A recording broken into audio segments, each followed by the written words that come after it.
kulanti wacan oo wanaagsan saaxiibayaal ku soo dhawaada sheekadii curad oo aad halkan kala socoteen. sheekadan oo ah qiso dhab ah oo ku dhacday mid ka mid ah dhalinyarada Soomaaliyeed ayaa waxa qoraalkan ka sameeyay wariye Maahir Jaamac Aadam, waxaana codeynaya anigoo ah Ciise Maxamuud Ciise. halkaad kala soconaysaanna waa channelka Ogaalka Audio Som. ku soo dhawaada qaybta xigta qaybtii horay aad u soo dhageysateen.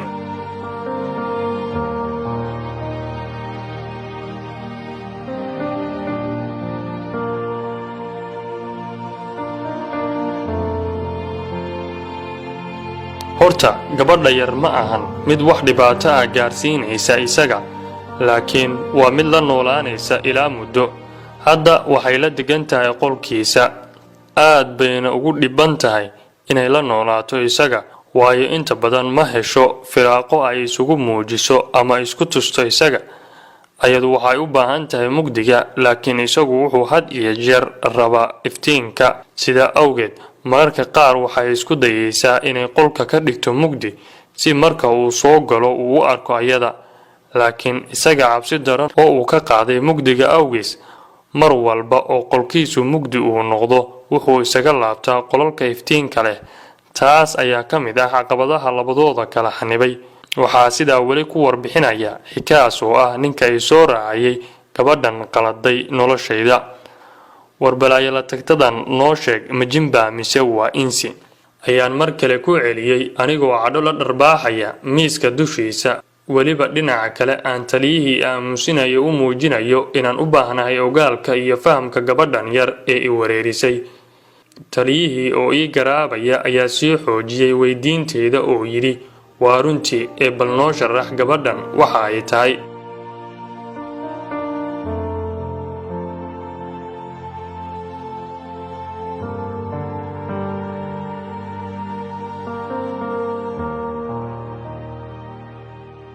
horta waxaan idin fahamsiinayaa falka la isku raacay waa inuu ninkan helo xisdhow.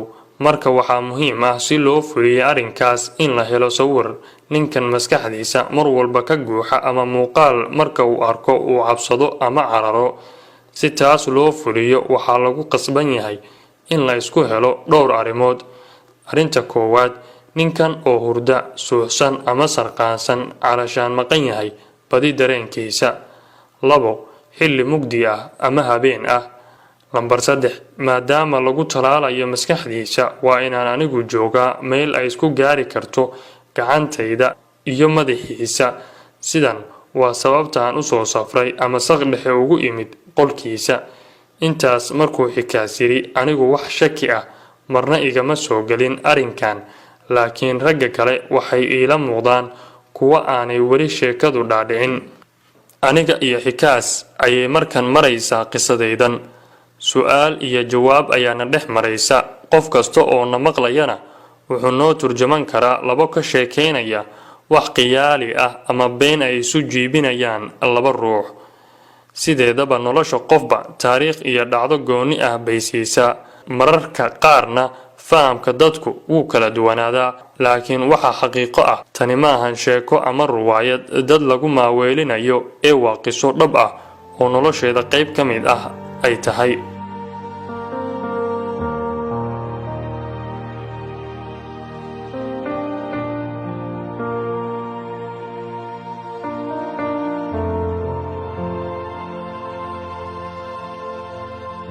adeerow adeerna iima tihide waxyaw shaydaanka maala.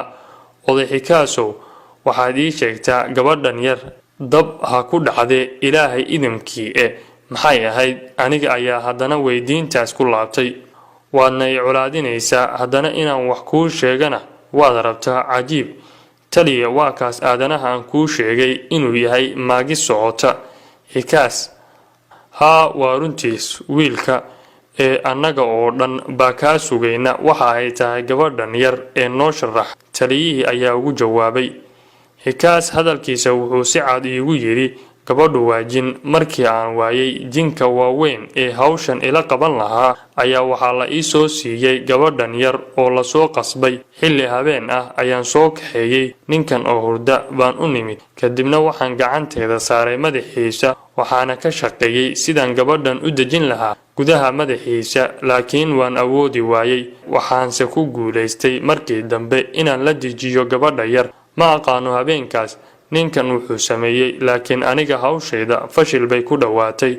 Waxaanse u baxsaday kursi ay imaamada iga soo siisay qolkeeda oo aan gabadha dushiisa ku soo reebay. Inta uu kursigaas yaalo xaafadda dhexdeeda, gabadhaasna way joogaysaa guriga. Hadday ka hesho guriga ama nolosha ninkanna meel ugama socoto, waayo waa jin dhagool ah oo reer baadiye ah. Horta eegmada dhagoolka way lahayd. Waxaan xasuustaa marka ay maalinkii soo eegaysay sida ay indhaha iigu soo gubaysay gabadhan. Aniga ayaa niyadeeda iska idhi, mucjisada adduunyadu badanaa. Mararka qaar dadka wax faaliya ama adeegsada jinka waxay fuliyaan hawl ay hadhow ku adkaato inay ku xakameeyaan halkii ay la rabeen. Haddaba armay qisadayda taas la mid noqotaa oo walaaca cusub ee durba ay soo food saaray.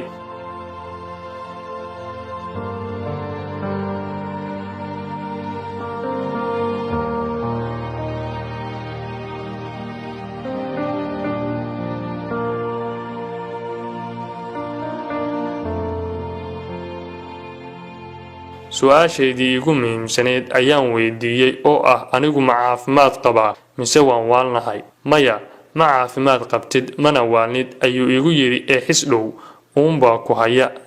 War waan caafimaad qabaa, xisdhow iyo waalidhow adiga ayay ku hayaan. Wax Ilaah yaqaan noo sheeg. Anigoo aad u qaylinaya ayaa intaas ku iri xikaas, laakiin isagu wuxuu igu yiri kaliya ma ahan hawalwalin ee xisdhowga faamilka qaar baa kula qaba oo laga yaabaa sida wax been ah ay adiga isu kaa sawirayaan si la mid ah inay ayaguna u arkayaan wax aan sax ahayn mararka qaar. Walaalkay Khaalid oo marnaba aan hadlin inta ay sheekada socotay ayaa markaas la soo booday, oo maxaad ku samaysay qoyska oo dhan? Inta uusan ka jawaabin su'aashaas waxaa soo galay taliyaha oo yiri, bal intaas noogu sima hadalka. Duhur waa naga tegay, anna shaqo ayaan leeyahay adag, marka beri xilligan oo kale isu kaaya keena. Halkaas waxaa ku hakatay sheekadii xiisaha lahayd oo aan ka helnay xogo badan.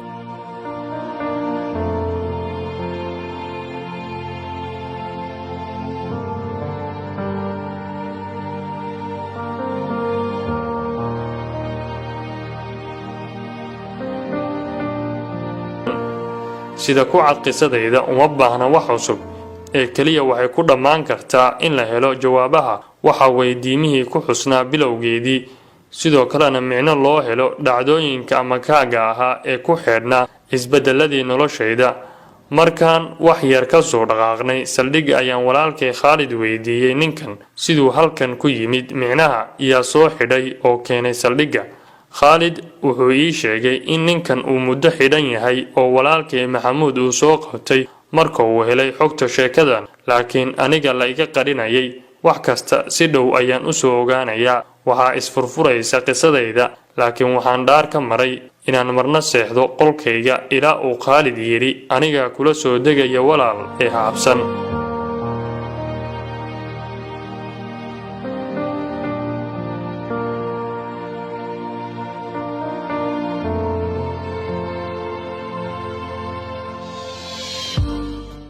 Markii aan tagnay xaafadda oo aan xilligaas gaariga ka degayno ayaan haddana Khaalid mar kale su'aalay, saddexda haweenka ah wali walaal ma wada fahmin? Safiyo, Maxamuud sodohdiis iyo maamada waan fahmay, ee tan kale ee yar ee maamooyinka la socotay waa tuma.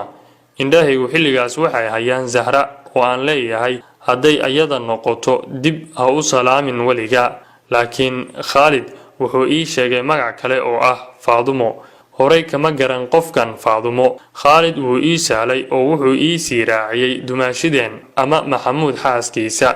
Ma malaynayo heerka ay gaartay farxadda iyo kalsoonida aan gudaha ka dareemay, waayo haddii ay Zahra noqon lahayd qofkan waxaa iga guuri lahayd waxa la yiraahdo kalsoonida oo dhan. Haddana wax yar kadib waxaan garwaaqsaday hadalkii adeer ee ahaa waa saddex qof.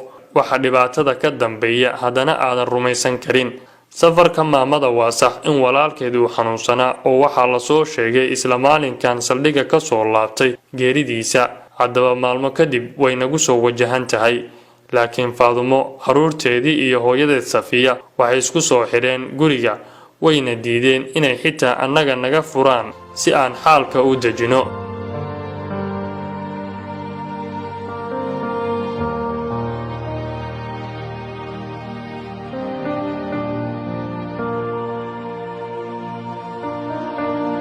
Maxamuud waa la soo daayay maalinkii xigay asagoo niyad jabsan ayuuna la soo degay guriga. waxaa lagu ballamay in la sugo maamada oo hal mar qur'aan xoog leh lagu wada aqriyo guriga iyo dadka ku nool oo dhan. laakiin waxaa hubaal ah in dhulkii garaashka ahaa iyo gurigii dabaqa sugaha ahaa midna uusan gacanta reerka ku jirin. waxaa dhab ah hadalkii uu habeenkii adeer igu yidhi ee ahaa Maxamuud waxaa hadda haysta wax ka sii daran ayaa sugaya. muxuu go'aankeena u dambeeya noqonayaa? sidee noo qancin doonaa Maxamuud? muxuu xikaas iigu sheegi doonaa gurigii lagu muransanaa ee ay gabadha iga gashay? qisadaydan weji noocee ah ayay noqon doontaa dhammaadkeeda? waxay qisadan curad qof walba oo la socday bari doontaa in adiga oo aan waxba galabsan aad noqon karto dulmane ay noloshiisa u diidaan kuwa aanay hanti, siyaasad iyo aqoonba gaar ah ba idinka dhaxayn. haddana waxyaabaha hoos u dhigay halisihii la ila wada damacsanaa ee uu garan waayay xikaas waa siro muhiim ah oo aad qaybta u dambaysa ee noo harsan qisada ku heli doontaan. la soco qaybta ugu dambaysa uguna xiisaha badan sheekada curad qaybta 15.